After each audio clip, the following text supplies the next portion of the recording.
बिस्मिल्लाहिर्रहमानिर्रहीम। अब तक हमने डिफ़ाइन, मेजर और एनालाइज फेजेस डिस्कस किए हैं और उसके बाद जो चौथा फेज़ है डिमैक का वो इम्प्रूव का है, आई से इम्प्रूव। बात बड़ी लॉजिकल सी है कि जब आपने अपने मसले को डिफ़ाइन किया, फिर उसे मेजर किया, फिर आपने एनालाइज कर लिया जब कि अच्छा इसमें क्या मसाइल हैं पॉसिबल और एक्चुअल, आपने रूट काजेज आइडेंटिफाई कर लिए, तो उसके बाद अगला मरहला उसको इम्प्रूव करने का होता है। अब इम्प्रूव फेज़ में कई एक टूल इस्तेमाल हो सकते हैं, कई एक टेक्निक्स इस्तेमाल हो सकती हैं, उनमें से कुछ हम यहाँ पे डिस्कस करेंगे। एक तो ये है कि जो शुड बी फ्लो चार्ट होता है, सबसे पहले फ्लो चार्ट हम इससे पहले डिस्कस कराए हैं और हमने ये कहा था कि जब आप फ्लो चार्ट बनाते हैं तो उसको एज इज़ फ्लो चार्ट बनाते हैं एनालाइज करने के लिए। जाहिर है आपने एनालाइज करना है कि हमारा प्रोसेस सही है या सही नहीं है, तो आप वैसा ही मैप बनाएंगे जैसा कि आपका प्रोसेस है, तो वो तो एज इज़ मैप आपने बनाया था या फ्लो चार्ट बनाया था इससे पहले आपने डिफाइन में या मेजर में या एनालाइज फेज में। अब यहाँ पर जो आप बनाएंगे तो वो आपने एनालाइज में जब अपने प्रोसेस को एनालाइज किया कि इसमें क्या होना चाहिए, तो फिर आप उसके बाद आपने आइडेंटिफाई किया कि इसमें कोई मसला है, कोई स्टेप है जो नहीं हो रहा या ऐसा स्टेप है जो फालतू हो रहा है, तो आप उसके मुताबिक अपने प्रोसेस को, फ्लो को चेंज करते हैं और एक नया बनाते हैं फ्लो चार्ट कि इस तरह का हमारा प्रोसेस होना चाहिए। तो एक तो ये चीज़ है, यही कैफियत जो है वो या मामला वैल्यू स्ट्रीम मैप का है कि एक तो जब आपने एनालाइज करने के लिए बनाया था तो आपने पहले वो बनाया था जिस हालत में अभी है। जब वो आपने बना लिया और उसको एनालाइज कर लिया तो उसके बाद अब आप वैसा मैप बनाएंगे जैसा कि उसे होना चाहिए। इसी तरह स्पैगेटी डायग्राम है। स्पैगेटी डायग्राम जो है वो भी आप पहले एक उस शक्ल में बनाते हैं जिसमें वो अभी पाई जाती है और फिर आप उसे एनालाइज करते हैं और फिर एक आप उसका इम्प्रूव्ड वर्जन बनाते हैं कि बेसिकली हमारी जो लेआउट है वो यूं यूं होना चाहिए, तो उसके नतीजे में हमारी स्पैगेटी डायग्राम इस तरह से चेंज हो जाएगी। ठीक है, तो ये वो तीन चीज़ें हैं जो आप, यानी ये तो आप देखें कि ये सारी की सारी किससे, आपके प्रोसेस और डिज़ाइन से रिलेटेड हैं। तो यहाँ पे इम्पोर्टेंट बात ये है कि यहाँ पे जो आप बनाएंगे वो इम्प्रूव्ड वर्जन उसका बनाएंगे। यहाँ पे एज इज़ प्रोसेस के आप फ्लो चार्ट या वैल्यू स्ट्रीम मैप या स्पैगेटी डायग्राम नहीं बनाएंगे, बल्कि जैसा कि आपके ख्याल में उसको आइडियली होना चाहिए, क्योंकि अब हम यहाँ से क्या कर रहे हैं, अपने प्रोसेस को इम्प्रूव कर रहे हैं, जैसा कि है वैसा नहीं रहने दे रहे बल्कि उससे इम्प्रूव कर रहे हैं। अच्छा, एक और चीज़ होती है जी 5S। इससे आप यकीनन वाकिफ़ हैं कि ये एक साफ़ सुथरी वर्क प्लेस क्रिएट करने के लिए ये वाली मेथडोलॉजी यूज़ होती है। 5S कौन कौन से हैं? जो भी हैं कि आप सॉर्ट करें, उसको आप ऑर्गेनाइज करते हैं, शाइन करते हैं वगैरह वगैरह, फिर स्टैंडर्डाइज करते हैं। ये आप चूँकि पढ़ चुके हुए हैं, हम उसकी तफसील में नहीं जा रहे। ये बेसिकली ये भी क्या कर रहे हैं, आप इम्प्रूवमेंट कर रहे हैं कि आप जब आपने सारे काम कर लिए तो बहुत सारे जो आपके मसाइल होंगे, यानी जो डिलेज होंगे, जो एक्सीडेंट्स होते हैं, जो प्रॉब्लम्स होते हैं, वो आप अपनी वर्क प्लेस को ऑर्गेनाइज कर लें तो उसी से ख़त्म हो जाएंगे और आपका प्रोसेस इम्प्रूव हो जाएगा। ठीक है, अच्छा, लेकिन इसकी अहमियत सिर्फ इतनी नहीं है। इसकी ये नहीं है कि ये खुद से इम्प्रूव कर देगा, बल्कि जब आपका लेआउट जो आपकी वर्क प्लेस है वो साफ सुथरी हो जाएगी तो उसमें फर्दर इम्प्रूवमेंट्स आ सकती है।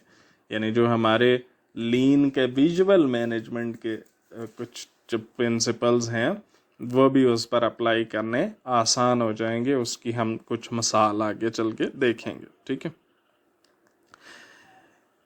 एक चीज पोकायोके है जी, जिसको आप इडियट प्रूफिंग या मिस्टेक प्रूफिंग भी कहते हैं।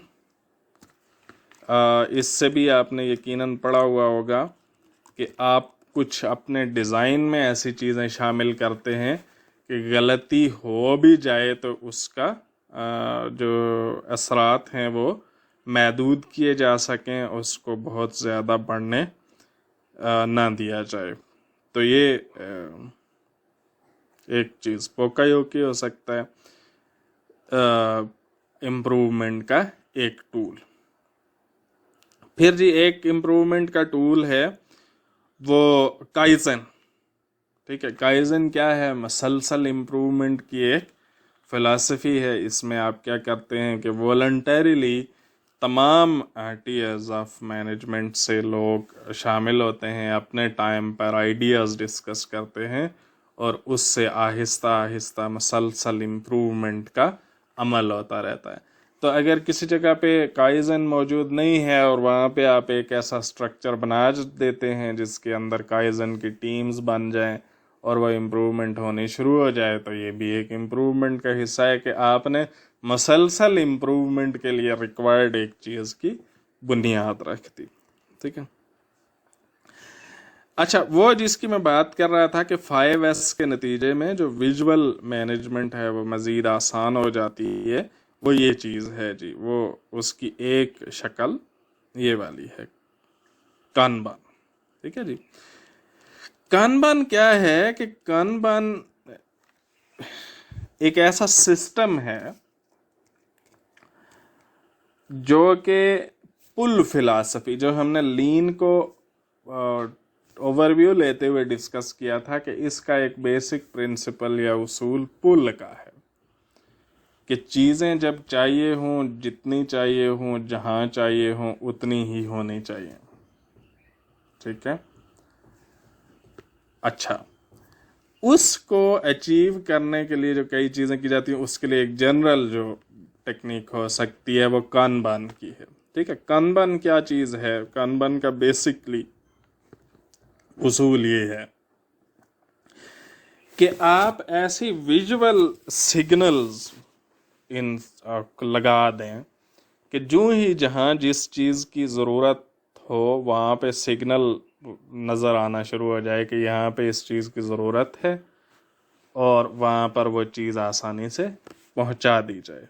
ठीक है, बेसिकली ये जो था ख्याल, ये एक टोयोटा का ताइची ऊनो था। उसने जब यूएस सुपरमार्केट को विज़िट किया तो उसके बाद उसे ये बनाने का ख्याल आया। ठीक है, और इस पुल का ताल्लुक क्या है कि किसी जगह जहाँ पे जिस आइटम की जितनी ज़रूरत है अगर उससे ज़्यादा आ गया है तो फिर वो भी वेस्ट है, और अगर वहाँ पे वो नहीं है तो भी वेस्ट है। वो किस शक्ल में है जी? डिले की शक्ल में है। ठीक है, अच्छा, इसके लिए जो सबसे ज़्यादा आमतौर पर इस्तेमाल होता है वो टू बिन सिस्टम होता है। ठीक है जी, टू बिन्स का सिस्टम होता है। टू बिन्स का सिस्टम ये है कि आपने अगर इन्वेंटरी मेंटेन करनी है मिसाल के तौर पर, तो बजाय इसके कि आप हमेशा ये कहते रहें कि यहाँ पे कितनी इन्वेंटरी चाहिए, इस वक्त ज़्यादा तो नहीं आई पड़ी हुई, यहाँ पे कम तो नहीं हुई पड़ी हुई, आप दो बिन्स रख दें। ठीक है, यानी दो बिन से मुराद ये नहीं कि फिजिकली कोई दो बिन ही हों, बल्कि दो एरियाज हो सकते हैं, कोई आप और उसका अपना सकते हैं। एक बिन आप वहां पे रख दें कि जी भाई एक बिन ख़त्म हो जाए तो फिर जब दूसरी बिन पहुंचे तो वहां पे एक कार्ड लगा हुआ हो कानबान का जो बताए कि जी अच्छा अब एक बिन ख़त्म हो चुकी है, अब यहाँ पे जब तक ये बिन ख़त्म होती दूसरी में ये सामान दोबारा से पहुंच जाना चाहिए। ठीक है, इसकी क्या इम्पोर्टेंस है? इसकी ये है कि एक तो देखें, आप बार बार गिनने के और उससे बच जाते हैं। बस ठीक है, पड़ा हुआ है, जब एक बिन खत्म होगी, पता चल गया, हर बंदे को पता चल गया कि जी अब नया लाना चाहिए। अब एक बिन खत्म होने के बाद दूसरी बिन, हाँ, जब पड़ी हुई है तो पीछे से उतनी देर में आ जाएगा, और फिर वो दो बिन्स हो जाएंगी। जब उनमें से एक खत्म हो जाएगी, फिर दोबारा से, तो फिर दोबारा नजर आना शुरू हो जाएगा कि खत्म हो गया है। ठीक है, तो इस तरह से क्या होगा कि जहां ना तो वक्त से पहले चीजें आएंगी और ना ही वक्त यानी चीज़ों के ख़त्म होने के बाद बहुत ही ज़्यादा डिले आएगा। इसकी आपको ज़्यादा अच्छी तरह से समझ आएगी मिसाल से, और वो मिसाल ये जो लिंक दिया हुआ है मैंने यूट्यूब का, इसमें आप देखेंगे। इसमें है ये बेसिकली कि एक हॉस्पिटल में उन्होंने दिखाया है कि जो इन्वेंट्रीज चाहिए होती हैं जाल के तौर पर, उनके लिए कोई ग्लव्स चाहिए होते हैं या सर्जिकल इंस्ट्रूमेंट्स हैं, तो पहले क्या होता था कि वो जो मटेरियल हैंडल होता था वो सारी चीज़ें वहाँ पड़ी हुई हैं। अब वो रोज़ाना गिन गिन के देख रहा है कि यहाँ से अभी ये चीज़ इतनी ख़त्म हो गई है, ये दोबारा से मंगवा लूँ स्टोर में। अच्छा, उसके बजाय उन्होंने क्या किया कि उन्होंने इसी तरह हर चीज़ को बिन्स में ऑर्गेनाइज कर दिया। आगे पीछे दो बिन रखी हुई है। आप वहाँ पे आते हैं, जिन नर्सों को वो सामान चाहिए वो उस अगली वाली बिन में से उठाती जाती हैं, टोकरी में से। अच्छा, जैसे ही वो ख़त्म हुई तो उनको ट्रेन किया गया कि जैसे ही ख़त्म होगी तो ये बिन आपने यहाँ से खींच के ऊपर रख देनी है, उसी के ऊपर रख देंगे, और पिछली वाली बिन को खींच के आपने आगे कर देना है। उस पे एक कार्ड भी लगा हुआ होगा, और एक जब ऊपर खाली बिन पड़ी हुई होगी तो वो जो मटेरियल हैंडलर है वो आएगा, उसे फ़ौरन पता चल जाएगा कि यहाँ पे एक बिन ख़त्म हो गई है और यहाँ पे कौन सी चीज़ है, ग्लव्स हैं फ़र्ज कर लें, तो वो फ़ौरन से दोबारा नई मंगवा के वो बिन दोबारा वहाँ पे रख देगा और ऊपर से खाली बिन हटा देगा। ये आप वीडियो देखेंगे तो आपको ये कॉन्सेप्ट ज़्यादा क्लियर हो जाएगा। ओके जी, उसके बाद इम्प्रूवमेंट का एक और जो है वो थ्योरी ऑफ कंस्ट्रेंट्स है। थ्योरी ऑफ कंस्ट्रेंट क्या है? एक प्रॉब्लम सॉल्विंग मेथडोलॉजी है that focuses on the weakest link in chain of processes. ये किसी चेन ऑफ प्रोसेस के वीकेस्ट लिंक पर फोकस करती है। कैसे फोकस करती है? इसके ये स्टेप्स हैं। सबसे पहले तो जो वीकेस्ट लिंक है उसको आइडेंटिफाई करें, ठीक है। फिर उसको एक्सप्लॉइट करें, यूज काइजन और other methods to improve the rate of constraining process. अब कंस्ट्रेनिंग से क्या होता है, देखें, मिसाल के तौर पर फर्ज कर लें कि वो वही चीज़ है जिस तरह से बाज़ जगह कोई पाटल नेक होती है, ठीक है, या किसी जगह होता है कि वहाँ पे आपके प्रोसेस, यानी आपने क्या किया हुआ है, पीछे से चीज़ें बन के आ रही हैं, आगे एक जगह है जहाँ से सब चीज़ों ने प्रोसेस होना है और उसकी कैपेसिटी थोड़ी है, ठीक है। अब उसकी कैपेसिटी थोड़ी है तो जब पीछे वालों ने ज़्यादा चीज़ें बना ली हैं तो वहाँ पे ढेर लगा हुआ है। वो ढेर लगने की वजह से फिर पीछे वालों को अपना काम आहिस्ता बंद करना पड़ेगा, ठीक है। जब उनको काम बंद करना पड़ेगा तो फिर वो भी आइडल बैठे रहेंगे। तो इस तरह से ये सारा वेस्टेज हो रहा है टाइम का और रिसोर्सेज का, ठीक है। तो थ्योरी ऑफ कंस्ट्रेंट वाली जो मेथडोलॉजी के मुताबिक आप सबसे पहले आइडेंटिफाई करते हैं कि वो बॉटलनेक या वो कंस्ट्रेंट या वो वीक लिंक कहाँ है जो सारे प्रोसेस को स्लो कर देता है, ठीक है। आप उसके लिए कोई भी यूज़ करेंगे, आप प्रोसेस फ्लो यूज़ करेंगे, जो भी आप चार्ट बना के देखें या कोई और तरीका करें, आप पहले उस वीक लिंक को आइडेंटिफाई करते हैं कि अच्छा ये वो जगह है जहाँ पे प्रॉब्लम पैदा हो रहा है, जिसकी वजह से प्रोसेस स्लो होता है, ठीक है जी। अच्छा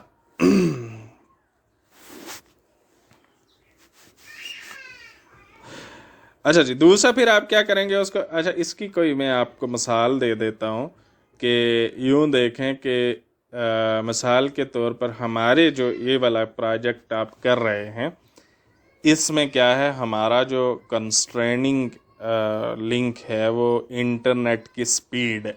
ठीक है, अब होता क्या है कि मैं एक वीडियो बना लेता हूँ और मैं जो वीडियो अपलोड कर रहा हूँ तो वो अपलोड होते हुए 1.5 घंटा 2 घंटे बाज़-औक़ात लगा जाती है। अब ये वो टाइम है जो वक्त ज़ाया हो रहा है। अब मैं पीछे कुछ नहीं उसके ऊपर कर रहा, मैं बस बैठा हुआ बस उसको वेट कर रहा हूँ। ठीक है, अच्छा, फिर वही इंटरनेट जो है जिसकी वजह से फिर आगे कम्युनिकेट होते हुए भी, अब आप अगर वो उस वीडियो देख रहे हैं तो उसमें क्या होगा कि उस वीडियो में आपको अगर वो लोड नहीं हो रही प्रॉपरली, तो वो जब तक वो घूम रहा होगा, वो लोड हो रही होगी, तो आप बैठे हुए होंगे हाथ पे हाथ धर के। तो ये वो एक कंस्ट्रेंट है, और चूंकि ये दरमियान में है, चाहे आपने देखनी है वीडियो या मैंने अपलोड करनी है, ये यहीं से गुजरेगी, तो ये उसको कंस्ट्रेंट कर देगा, उसको स्लो कर देगा। तो सारा जो टीचिंग का और लर्निंग का प्रोसेस है उसको ये इंटरनेट की स्पीड लिमिट कर रही है। ठीक है, तो हमारा पहला मरहले में हम इसे आइडेंटिफाई करते हैं कि अच्छा ये चीज़ है जो इस ऐसी जो कि इसको कर रही है। फिर हम उसे एक्सप्लॉइट करते हैं, यूज काइजन और other methods to improve rate of constraining process. अब आप सोचेंगे कि अच्छा इसके ये जो प्रोसेस जो कंस्ट्रेंट कर रहा है इसकी इम्प्रूव कैसे किया जा सकता है। ठीक है, अगर किया जा सकता है तो ठीक है, अगर नहीं किया जा सकता तो एक क्या कर सकते हैं आप कि बाकी तमाम प्रोसेसेस को सबऑर्डिनेट कर दें उसके साथ। ठीक है, ये बात समझने की है कि आप बाकी तमाम प्रोसेसेस को इस तरह से डिज़ाइन करें कि वो इसकी स्पीड के मुताबिक हों, और ताकि फिर वो वेस्टेजेस ना हो। ठीक है, यानी ये है कि आप बाकी प्रोसेसेस की स्पीड को भी इस हिसाब से एडजस्ट करें कि सारे प्रोसेस उसी तरह से चलते रहें और आपके आइडल टाइम्स ना हो, बल्कि वो जो आपके पहले आइडल टाइम होने थे उनमें भी कोई और प्रोसेस चलता रहे। ठीक है, एक ऑप्शन ये हो सकती है कि आप इसको एलिवेट करें। एलिवेट करने से मुराद ये है कि ये जो सिस्टम है जो कंस्ट्रेंट करने वाला है वो हैवी इन्वेस्टमेंट करें, इंफ्रास्ट्रक्चर चेंज करें, और उस प्रोसेस को जो जो कंस्ट्रेनिंग है उसकी आप कैपेसिटी बढ़ा दें। यानी अगर यहाँ पे हम कुछ ऐसा करें, या हम तो नहीं कर सकते, लेकिन अगर ऐसा हो सकता हो कि हम इंटरनेट पे कोई इन्वेस्टमेंट कर दे यूनिवर्सिटी ऑफ द पंजाब, जिससे इंटरनेट की स्पीड बहुत ज़्यादा बढ़ जाए, तो ये मसला वैसे ही ख़त्म हो जाएगा। अच्छा, फिर रिपीट वाला एक स्टेप है कि ये स्टेप हमेशा आप करते रहें, तो इस तरह से आप कंस्ट्रेंट को, अच्छा, थियरी ऑफ कंस्ट्रेंट का मतलब फोकस ये है कि आप उन चीज़ों पर फोकस, आपको वो आइडेंटिफाई करनी चाहिए जो प्रोसेस को स्लो करती हैं, जो उन पर असर डालती हैं सबसे बुरा, पहले उनको आइडेंटिफाई करें और उसका कोई बंदोबस्त करने की कोशिश करें। या तो उसको काइजन वगैरह के ज़रिए से थोड़ा थोड़ा इम्प्रूव करें, या तो फिर बाकी सबको उसके लिए सबऑर्डिनेट कर दें, या फिर उसको बदल के उसकी कैपेसिटी बढ़ा दें। ठीक है, तो ये थ्योरी ऑफ कंस्ट्रेंट है। ओके, अच्छा जी, इम्प्रूवमेंट के लिए आपको जाहिर है आइडियाज़ जनरेट करने की ज़रूरत भी पड़ती है। अब आइडिया जनरेशन के भी कई टूल्स हैं। ठीक है, पॉसिबल उनमें से कुछ हम यहाँ पे डिस्कस करते हैं कि आप इम्प्रूवमेंट के जब आइडियाज़ सोच रहे होते हैं तो आइडियाज़ को जनरेट करने के और फिर उनको ऑर्गेनाइज करने के लिए भी कई टूल्स हैं। तो सबसे पहला टूल जो है वो ब्रेनस्टॉर्मिंग है। ब्रेनस्टॉर्मिंग क्या होती है कि is a method for generating a large number of creative ideas in a short period of time। थोड़े से पीरियड में ज़्यादा सारे आइडियाज़ जनरेट करने के लिए ब्रेनस्टॉर्मिंग यूज़ होती है। और इसका प्रोसेस ये है कि जब आप ब्रेनस्टॉर्मिंग करने लगें तो जिस टीम ने ब्रेनस्टॉर्मिंग करनी है उन्हें इकट्ठा करें और सबसे पहले उन्हें ब्रेनस्टॉर्मिंग के रूल्स बताएं। ठीक है, ब्रेनस्टॉर्मिंग का रूल ये है कि no criticism, no evaluation, no discussion of ideas. इसमें सिर्फ आइडियाज देने हैं। एक बंदे ने कोई आइडिया देना है तो उसको क्रिटिसाइज कोई नहीं करेगा, उसको ये नहीं कहेगा कि कोई ये नहीं, ये देखें ये तो इस लिहाज से गलत है, उस पर आप डिस्कशन नहीं करेंगे क्यों गलत है। There are no stupid ideas, the wilder the better. कोई आइडिया स्टूपिड नहीं है, हर आइडिया आना चाहिए। ऑल आइडियाज आर रिकॉर्डेड, जो आइडिया आएगा उसको रिकॉर्ड किया जाएगा। और piggybacking is encouraged. Piggybacking आप कर सकते हैं, यानी एक बंदे ने अगर 10 लोग बैठे हुए हैं और एक बंदा ने पहले बोला, उसने कोई आइडिया दिया, तो एक दूसरे बंदे को उससे सुन कर आया आइडिया। तो अब ये नहीं है कि नहीं ये तो उसने कह दिया है तो मैंने नहीं कहना। आप उस पर कि वो ये कहेगा कि देखो मेरे ही आइडिया को मॉडिफाई करके इसने बता दिया, नहीं, आप उसको उस पर कुछ इम्प्रूवमेंट करके बता सकते हैं, बल्कि आपको बताना चाहिए, क्योंकि इसका मकसद ये है कि आपने सिर्फ ज़्यादा से ज़्यादा आइडियाज़ इकट्ठे करने हैं। ठीक है, पहले तो आप ये लोगों को ये रूल्स बताएंगे, फिर क्या करेंगे कि आप जो भी प्रॉब्लम है वो डिस्कस करेंगे कि ये प्रॉब्लम है, फिर हर बंदा उसके आइडियाज़ देगा और तमाम आइडियाज़ को आप करेंगे क्या कि उनको रिकॉर्ड कर लेंगे। यानी अगर 100 आइडियाज़ आए तो 100 आप पर्चियों पर लिख लेंगे या उसको कंप्यूटर में लिखेंगे या जहाँ भी लिखेंगे, हर आइडिया को आपने रिकॉर्ड करना है। अच्छा, इसकी एक वेरिएशन जो ब्रेनस्टॉर्मिंग की है वो राउंड रॉबिन ब्रेनस्टॉर्मिंग होती है। राउंड रॉबिन ये होती है कि आप लोगों को बिठा देते हैं और एक तरफ से शुरू करते हैं। यानी ये जो स्टेप 4 था जिसमें आपने क्या करना था कि invite people to call out their idea, उसमें आपने क्या करना है कि आपने एक तरफ से शुरू, अच्छा आप पहले आप बताएं, फिर आप बताएं, फिर आप बताएं, फिर आप बताएं, यानी सारा उस चक्कर में आपने, ताकि हर बंदा आइडिया दे। इसकी एक और वेरिएशन होती है wildest brainstorm, wildest idea brainstorm. यानी आप ये कहते हैं कि आप इसके बारे में वाइल्डेस्ट बात करें कि ये कैसे इम्प्रूव हो सकता है या इसमें क्या हो सकता है। वो आप कहें जी कि हम चांद उखाड़ कर ले आए तो यहाँ पे इस तरह के आइडियाज़ जो है ना वो, इससे क्या होता है कि वाइल्डेस्ट आइडिया का क्या होता है कि उससे जब आप देते हैं तो फिर बहुत सारी नई, यानी जब आप देखें कि फ़र्ज़ कर लें कि मैंने कहा कि इंटरनेट को बढ़ाने के लिए ये वाइल्डेस्ट आइडिया दो कि पीयू को पाकिस्तान के इंटरनेट इंफ्रास्ट्रक्चर को बढ़ाने के लिए $2 बिलियन लगा देने चाहिए। ठीक है, अच्छा अब जब ये आएगा ना तो ये वाइल्डेस्ट आइडिया का क्या होता है कि वो बहुत ही एक्सट्रीम उस पर सोचता है। तो जब आप वाइल्डेस्ट पर सोचना शुरू करेंगे ना तो फिर आप सोचेंगे अच्छा ये तो नहीं हो सकता, लेकिन इससे नीचे क्या क्या कर सकती है यूनिवर्सिटी, यानी कितने पैसे लगा सकती है यूनिवर्सिटी और वो फिर कैसे लगाएगी। तो ये क्या हो सकते हैं जी कि ये आपके वाइल्डेस्ट आइडिया का फ़ायदा होता है। और 5 जब स्टेप 5 हो जाए तो फिर आप लोगों को यानी इसमें क्या करते हैं कि पहले वाइल्डेस्ट आइडियाज़ को इनवाइट करते हैं और फिर उनको रियलिस्टिक बनाने की के लिए डिस्कशन करते हैं। अच्छा, उसके बाद है जी एक और ब्रेनस्टॉर्मिंग की किस्म है जिसको रिवर्स ब्रेनस्टॉर्मिंग कहा जाता है। इसमें आपने ये सोचें कि देखें अगर हमने ये करना है, इसमें हम इस पर नहीं करते डिस्कशन कि मिसाल के तौर पर हम कहते हैं कि अच्छा ऑनलाइन क्लासेस की जो कनेक्टिविटी है वो बढ़ाने के लिए क्या किया जाए। इसमें आप करते हैं कि उसकी कम करने के लिए क्या किया जाए, यानी आप उल्टा सोचते हैं। या आप कहते हैं कि जी अच्छा आपका मसला ये है कि आप कस्टमर की सेटिस्फेक्शन बढ़ाना चाहते हैं, तो आप कहते हैं कि अच्छा हमने कस्टमर को डिससेटिस्फाई करना हो तो क्या क्या तरीके लगाए जा सकते हैं।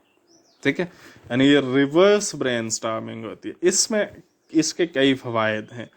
एक फ़ायदा ये है कि ये एक थोड़ी सी फ़न एक्टिविटी हो जाती है, और जब फ़न एक्टिविटी होती है तो फिर लोगों के दिमाग काफ़ी ज़्यादा यानी वो रिलैक्स हो जाते हैं, ज़्यादा चलते हैं। ठीक है, फिर उसमें कई मजाक में चीज़ें आती हैं जिससे कुछ नई आइडियाज़ रिवील होते हैं। दूसरा ये चीज़ होती है कि पॉजिटिव साइड के यानी आप बाज़ औक़ात हमेशा जिस तरह होता है कि आप एक चीज़ को एक साइड से देखते हैं तो कुछ और तरह की लगती है, दूसरी साइड से देखते हैं तो कुछ और तरह की लगती है, तो बिल्कुल उल्टी साइड से देखने से पहली दफ़ा आप पर कुछ नई चीज़ें मुनकशिफ होती हैं या आप उनको नज़र आनी शुरू होती हैं और आप उनको देखने के काबिल होते हैं पहली दफ़ा। ठीक है, तो ये रिवर्स ब्रेनस्टॉर्मिंग है।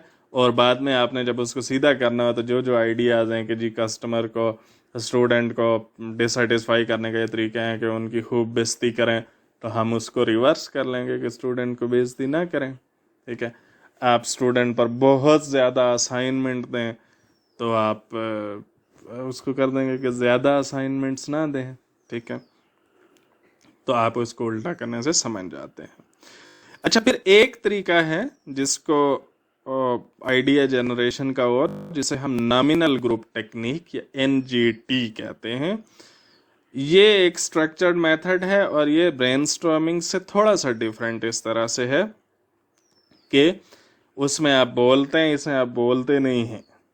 क्या होता है कि यहाँ पे क्या करता है कि आप पहले लोग बैठ जाते हैं और जो भी सब्जेक्ट है ब्रेनस्टॉर्मिंग का जिसके मुतालिक आइडियाज़ डिस्कस करने हैं, आप वो डिस्कस करते हैं कि जी ये हमारे सामने मसला है। Each member silently thinks and writes down as many ideas as possible for a set period of time 5 to 10 minutes। ठीक है, अब यहाँ पे क्या होता है कि उसमें हर बंदा खामोशी से बैठकर वो सारे के सारे आइडियाज़ अपने लिखेगा। उसके अगर 10 आइडियाज़ हैं तो वो 10 आइडियाज़ लिखेगा। तो फिर आप बाद में वो सारे के सारे पढ़ लिए जाते हैं और फिर उस पर जो भी कोई डिस्कशन वगैरह करनी है वो भी आप कर सकते हैं। अरे इसका क्या फ़ायदा है? देखें, होता ये है कि जब आप ओपन ब्रेनस्टॉर्मिंग हो रही है तो उस वक्त ये होता है कि अगर मैंने एक बात की है तो आपके सुनकर आपका दिमाग उधर को चलना शुरू हो जाता है जो आपने बात सुनी है। फिर आपके जहन में अपने जो ओरिजिनल आइडियाज़ थे शायद वो रह जाते हैं। ठीक है, और फिर उसमें ये भी होता है कि आप कहते हैं कि जी यार ये बात बहुत ज़्यादा स्टूपिड ना लगे, तो फिर आप जब आप सबको कह रहे हैं कि अच्छा आप कोई अभी किसी का कोई आइडिया किसी ने नहीं सुना, सब अपने अपने आइडियाज़ लिखे हैं, 5, 10, 15 जितने उनके जहन में आ रहे हैं वो सारे के सारे लिखेंगे और फिर उसको दिखाएंगे। तो उसमें हर बंदे का इंडिपेंडेंटली अपने अपने आइडियाज़ आ रहे होंगे जिन पर कोई दूसरे की राय असरअंदाज अभी नहीं हुई होगी। ठीक है, और इसकी एक और आइडिया जनरेशन का टूल स्कैम्पर हो सकता है। स्कैम्पर क्या है? Basically substitute, combine, adapt, modify, put to other use, eliminate, reverse, ये इसकी का एक्रोनिम है। ठीक है, तो इसमें आप क्या करते हैं कि आप एक चीज़ को पकड़कर सोचते हैं कि अच्छा इसका सब्स्टिट्यूट क्या हो सकता है। यानी आप किसी चीज़ को इम्प्रूव करने के बारे में सोच रहे हैं ना, या उसको बेहतर बनाने के बाद, तो आप सोचते हैं अच्छा इसका सब्स्टिट्यूट, जैसे हम कह रहे हैं इसका क्या सब्स्टिट्यूट हो सकता है। Can process be design differently, क्या ये डिफरेंटली डिज़ाइन हो सकता है। Are there element from other countries और times that might be brought in. ठीक है, combine, what could be combined with something else. अब एक आप सोचते हैं कि इसकी जगह क्या, मतलब इसके अल्टरनेट क्या हो सकते हैं। ठीक है, इसके अल्टरनेटिव्स क्या हो सकते हैं, और दूसरा आप सोचते हैं कि कौन कौन सी चीज़ें कंबाइन की जा सकती हैं, कौन सी चीज़ इसमें मिला दी जाए। Adapt, how can dash be adapted. ठीक है, can parallels with other industries processes be identifies, can we empathise with this. क्या आप सोचते हैं कि क्या हम कोई अडेप्ट कर सकते हैं इधर से करके। चौथी चीज़ मॉडिफाई, कि हम बजाय इसके बिल्कुल सब्स्टिट्यूट करने के या उसका अल्टरनेटिव लाने, क्या इसको मॉडिफाई कर सकते हैं, कहाँ कहाँ मॉडिफिकेशन हो सकती है। पुट टू अदर चीज़, ये जो चीज़ है इसका कोई और मसरफ बनाया जा सकता है। ठीक है, इसका और कहीं यूज़ किया जा सकता है। Eliminate, how can dash dash be eliminated और डिलीटेड, ये चीज़ यहाँ से निकाली कैसे जा सकती है, यानी ये स्टेप भी निकालने सारे का सारा। रिवर्स और रीअरेंज कैसे किया जा सकता है। तो यानी स्कैम्पर में आप ये हाँ, जो चीज़ें हैं जी, कितनी आपके स्कैम्पर बन गया जी, आपके 7 चीज़ें, यानी सब्स्टिट्यूट, कंबाइन और अडेप्ट, मॉडिफाई, उसके बाद put to other use, eliminate और रिवर्स। ठीक है, या रीअरेंज को आप 7 हेडिंग्स के अंदर सोचते हैं। अच्छा, अब ये देखें कि वो जो ब्रेनस्टॉर्मिंग है या एनजीटी है, उसमें आप वाइडली बस सोचना शुरू कर देते हैं क्या है। अब इसमें आप उसको हर पहलू से, यानी 7 डिफरेंट पहलुओं से सोचते हैं, तो ये उससे ज़्यादा सिस्टमेटिक हो जाता है और आपके पास नई नई चीज़ें आती हैं। इसको किया कैसे जाता है कि देखें, आप प्रोसेस के हर स्टेप के लिए सोचते हैं कि प्रोसेस का पहला स्टेप है, उसके लिए स्कैम्पर, फिर दूसरे स्टेप के लिए अलग से, फिर तीसरे के लिए अलग से, चौथे के लिए अलग से, हर स्टेप के लिए आप स्कैम्पर करते हैं और आइडियाज जनरेट होते हैं। ठीक है, जब आइडियाज जनरेट हो जाएं तो फिर आप उनको ऑर्गेनाइज करने के लिए कुछ टूल्स इस्तेमाल कर सकते हैं। उसमें सबसे बड़ा टूल एफिनिटी डायग्राम है। एफिनिटी डायग्राम क्या होती है ये मैं आपको बता देता हूँ, आप उसका प्रोसेस ऊपर लिखा हुआ है, आप यहाँ से पढ़ें, हम मिसाल से समझ लेते हैं कि देखें, एक टीम बैठी ये ब्रेनस्टॉर्म करने के लिए कि हमारे पास ये जो मैन्युफैक्चरिंग का प्रोसेस है, इसकी परफॉर्मेंस के क्या क्या इंडिकेटर्स होने चाहिए, इसकी क्या क्या मेजर्स होने चाहिए। ब्रेनस्टॉर्मिंग हो रही थी, किसी ने कुछ कहा, किसी ने कुछ कहा, किसी ने कुछ कहा, तो ये सारी की सारी वहाँ पे लिस्ट बन गई। ठीक है, ये सारी लिस्ट बन गई, ये इतने सारे आइडियाज़। अब बात ये है कि इन आइडियाज़ का हम क्या करें, इनको कहाँ लेके जाएं, इनमें क्या मीनिंगफुलनेस है, ये कोई समझ नहीं आ रही। तो हमारा मसला ये है, ये हमारा अब यहाँ पे होना ये चाहिए, गोल ये होना चाहिए कि हम इसको ऑर्गेनाइज करें। तो आप क्या करते हैं कि इनमें से हर आइडिया को एक एक चिट के ऊपर लिख के तो एक बोर्ड के ऊपर चिपका देते हैं, और फिर क्या करते हैं कि आप एक बंदा, सारी टीम मेंबर्स आते हैं, एक बंदा आता है और वह इनको देखता है कि अच्छा, इनमें से कोई 2-3 आइडियाज़ ऐसे हैं जो एक दूसरे के करीब करीब हों, मिलते जुलते हों या किसी लिहाज से रिलेटेड हों, वो उनके इधर उनको हिला के रीऑर्गेनाइज करके उनके ग्रुप्स बना देता है। फिर दूसरा बंदा आता है, वो देखता है कि उसे कोई नए ग्रुप्स नज़र आ रहे हैं तो वो बना देता है, वो पहले से बने हुए चेंज कर सकता है। तीसरा आता है, चौथा आता है। इस स्टेज में ये जो पहला मरहला है, इसमें आप बोलते नहीं, जो कोई कुछ कर रहा है उसे करने दे। ठीक है, तो जब एक दफ़ा सारे के सारे कर लें तो फिर आपके पास 2 ऑप्शंस हैं। अगर आपके पास टाइम काफ़ी है, जल्दी नहीं है आपको, तो आप उसको बोर्ड को जो ग्रुप बने हुए हैं वहीं पे रखा रहने देते हैं और लोगों को कहते हैं कि आते जाते यहाँ पे रोज़ नज़र डाला करें, और किसी को कोई इसमें चेंज नज़र आए तो वो कर दे। अच्छा, फिर कोई हो सकता है दूसरे दिन आए और एक बंदा कहे कि नहीं, ये वाला जो आइडिया है ना, ये इस ग्रुप में नहीं, इस ग्रुप में होना चाहिए, वो वहाँ पे लगा के चला जाएगा। कोई दूसरा आएगा, चेंज करेगा। फिर जब सारे चेंज करना, फिर जब 2-3 दिन तक कोई चेंज नहीं होगी, तो इसका मतलब ये है कि अब जो ग्रुप्स बन गए हैं उस पर किसी को कोई एतराज़ नहीं है, ये फाइनल है। ठीक है, तो वो फाइनल समझे जाएंगे। एक ये तरीका है, लेकिन इसमें ज़ाहिर है आपको कई दिन लगेंगे। तो एक दूसरा तरीका ये होता है, अगर आपके पास इतना टाइम नहीं है, कि जब एक दफ़ा सारे अरेंज कर लें तो उसके बाद फिर डिस्कशन कर लें कि अच्छा, आपने ये इधर क्यों डाला, ये इधर क्यों डाला, ये यहाँ क्यों है, यहाँ क्यों नहीं है। और ऐसा करने के बाद फिर आप अपने ग्रुप्स फाइनल कर लें। तो यहाँ पे जब उन्होंने बनाया तो ये देखें क्या हुआ कि ये वाले जो 4-5-6-7 आइडियाज़ थे, ये एक जगह इकट्ठे हो गए कि एक ये मिलते जुलते हैं, ये मिलते जुलते हैं, ये आपस में मिलते जुलते हैं, ये मिलते जुलते हैं।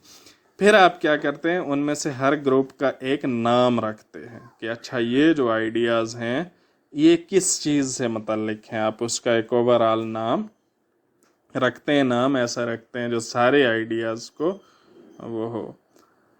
तो मैंने इसमें आप प्रोडक्ट मसलन ये है कि ये जो थे इनको उन्होंने नाम दिया कि ये प्रोडक्ट क्वालिटी के हैं, ये मेंटेनेंस के से रिलेटेड इंडिकेटर्स हैं, ये मैन्युफैक्चरिंग कास्ट से रिलेटेड हैं, ये सेफ्टी और इन्वायरमेंट से रिलेटेड हैं, ये वॉल्यूम से रिलेटेड। तो अब ये देखें कि हमें पता चला है कि वो जो सारे के सारे इंडिकेटर्स बने थे तो वो बेसिकली इन चीज़ों के मुतालिक थे, product quality, maintenance, manufacturing cost, safety and environment, volume. ये अब ज़्यादा मीनिंगफुल हो गया है और हमारे सारे आइडियाज़ ऑर्गेनाइज हो गए। ठीक है जी, तो ये इम्प्रूव फेज़ का कुछ तारफ़ है। इसके बाद हम जो अगले मरहला होगा हम उसमें डिज़ाइन ऑफ एक्सपेरिमेंट और सिमुलेशन के बारे में कुछ डिस्कशन करेंगे, वो भी इम्प्रूवमेंट फेज़ का एक हिस्सा है।